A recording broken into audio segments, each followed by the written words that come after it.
உங்கள் தந்திவன் தொலைக்காட்சியில் தெனாலிராமன் தினமும் மாலை 6 மணிக்கு காண தவறாதீர்கள். மானாமதுரையில் அரசு மருத்துவமனையில் சிகிச்சை பெற சென்ற மூதாட்டி மருத்துவர் இல்லாததால் உயிரிழந்ததாக உறவினர்கள் குற்றம் சாட்டி இருக்கின்றனர். சிவகங்கை மாவட்டம் மானாமதுரை உள்ள அரசு மருத்துவமனைக்கு கடந்த 15ஆம் தேதி இரவு 8 மணி அளவில் செல்வி என்ற மூதாட்டி உடல்நலக்குறைவு காரணமாக சிகிச்சைக்கு சென்றுள்ளார். ஆனால் அங்கு மருத்துவர் இல்லாததால் சிவகங்கையில் உள்ள மருத்துவமனைக்கு செல்ல ஆம்புலன்ஸ்க்காக காத்திருந்திருக்கின்றனர். 1 மணி நேரத்திற்கும் மேலாக ஆம்புலன்ஸ் வராததால் தனியார் ஆம்புலன்ஸ் மூலம் செல்வியை அரசு மருத்துவமனைக்கு உறவினர்கள் அழைத்து சென்றனர்.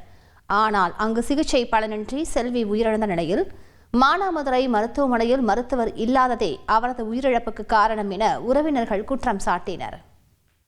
அந்த ஆஸ்பத்திரி இருக்கிறதுக்கு பேசாமல் இழுத்து மூடிட்டே போயிடலாம். இது வந்து நாங்கள் நேரடியாக சிவகங்கையை கொண்டு போய் பார்த்துக்கலாம்.